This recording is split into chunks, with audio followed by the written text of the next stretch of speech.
할렐루야. 사랑하는 대강의 가족 여러분, 오늘 하루도 하나님의 말씀과 동행하는 삶이 되길 소망합니다.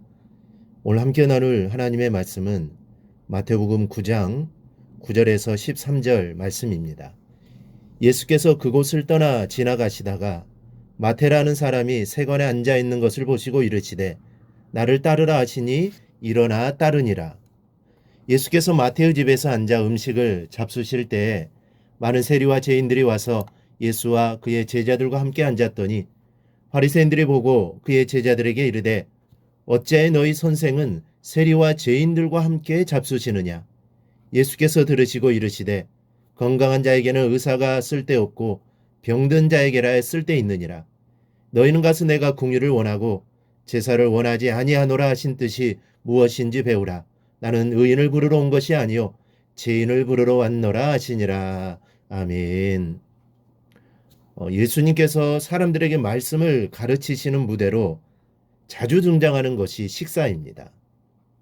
이 최후의 만찬이 그러한 무대였고 또 세 번이나 예수님을 부인하고 갈릴리 호수로 고기 잡으러 돌아간 베드로를 다시 부르실 때도 호숫가에 숯불을 피워놓고 생선을 구우시면서 제자들을 부르셨습니다.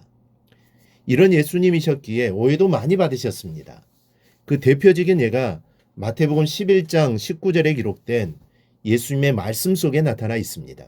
인자는 와서 먹고 마시기를 말하기를 보라 먹기를 탐하고 포도주를 즐기는 사람이요 세리와 죄인의 친구로다 하니 지혜는 그 행한 일로 인하여 옳다함을 얻느니라. 먹기를 탐하고 포도주를 즐기는 사람, 이렇게 오해될 정도로 예수님은 식사라는 무대를 가르침의 장으로 자주 활용하셨습니다. 오늘 본문의 배경도 마찬가지입니다. 예수님께서 세관에 앉은 마태를 부르신 후에 그의 집에서 여러 세리와 죄인들과 함께 둘러앉아 식사하시는 장면이 본문의 배경입니다. 그런데 이 예수님의 식사를 가만히 살펴보면 한 가지 특이할 만한 점이 있습니다. 그것은 바로 식사에 같이 둘러앉은 사람들이 한결같이 제자를 제외하고는 세리나 창녀나 율법, 특히 정결법을 제대로 지키지 못했던 죄인들이라는 점입니다. 그래서 오늘은 이 예수님의 식사에 초대된 사람의 공통점을 살펴봄으로써 우리가 은혜를 받고자 합니다. 그 공통점이 무엇입니까? 이들은 모두 예수님만이 희망인 사람들이었습니다. 우리 하나하나 살펴보면 제자들이 어떤 사람들로 구성되어 있었습니까? 한결같이 못 배우고 가난한 환경에서 살던 사람들입니다. 또 창녀와 오늘 본문에 등장하고 있는 세리들은 어떤 사람들입니까? 이들 모두 자기 민족으로부터 사람 취급도 못 받던 사람들입니다. 돈이 있어 겉으로는 거들먹거려도 마음은 한없이 외로운 소외감을 갖고 살아가는 사람들이 세리와 창녀들입니다.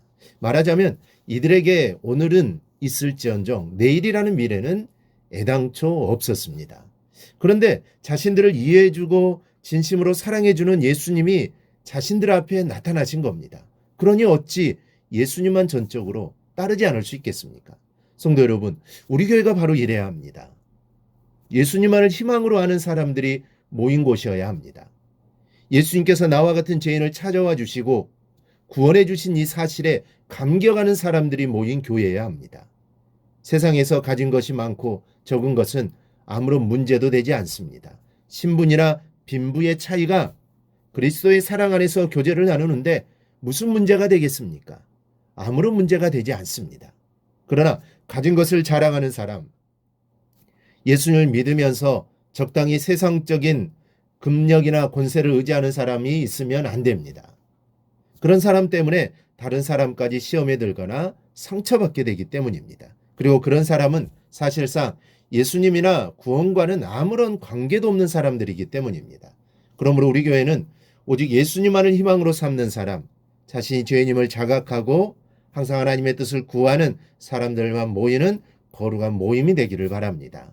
이 세상에서 예수님과 늘 함께 지냈던 사람들이 바로 이렇게 예수님만 희망으로 삼고 자신들의 죄인됨을 고백하는 사람들이었던 것처럼 장차 천국 잔치에 초대될 사람 또한 이런 사람들입니다. 그러니 중요한 것은 자신의 본 모습을 아는 것입니다. 내가 얼마나 큰 죄인인지, 내가 얼마나 큰 은혜를 입었는지를 우리는 알아야 합니다. 또 날마다 얼마나 큰 은혜를 입으면서 살아가고 있는지도 알아야 합니다. 이렇게 자신의 죄와 무능을 철저히 깨달아 그때부터 비로소 예수님만을 희망으로 삼고 살아가게 되기 때문입니다. 여러분, 어떤 신학자는 교회를 가리켜 밥상머리 공동체라는 이런 표현을 했습니다. 예수님의 가르침이 그만큼 식사 시간을 통하여 이루어진 경우가 많았다는 것입니다. 이 사실 식사라는 게 얼마나 즐겁습니까? 자기가 좋아하는 음식을 푸짐하게 차려놓고 또 사랑하는 사람들과 함께 앉아 정답게 식사하는 장면을 상상만 해도 행복합니다. 그러므로 우리 모두 천국잔치 밥상머리에 함께 둘러 앉으십시다. 그렇다고 식사 자리를 매일 하라는 말씀은 아닙니다. 여러분, 식사 자리라고 해도 불편한 자리가 있습니다. 가기 싫은 자리가 있습니다. 그런 자리는 천국잔치 밥상머리가 아닐 것입니다. 즐겁고 행복한 자리는 내가 좋아하는 사람, 만나기만 해도 즐거운 사람들과 함께하는 자리가 행복한 자리입니다. 그러기에 가족과 함께하는 식사 자리가 가장 행복한 순간입니다. 사랑하는 자녀들과 함께하는 자리가 가장 행복하고 즐거운 자리입니다. 그렇다면 여러분은 언제 행복하십니까? 바로 오늘 말씀과 같이 예수님과 함께하는 자리입니다. 세리와 창녀, 그들의 삶이 힘들지만 지금 예수님과 함께하는 자리는 세상에 시름을 잇는 행복한 시간일 것입니다. 나를 위로해주고 나를 구원해 주시는 주님이 함께하는 자리이기 때문입니다. 우리도 주님과 함께하는 자리가 행복한 자리입니다. 주님이 나를 위로해 주시고 구원해 주시는 주님과 함께하는 자리가 가장 즐거운 자리입니다.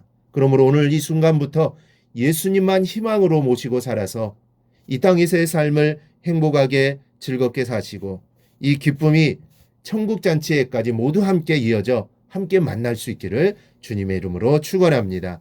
오늘 묵상한 말씀을 굳게 잡고 삶으로 실천하며 살아내는 대강의 모든 성도들이 되기를 축복합니다.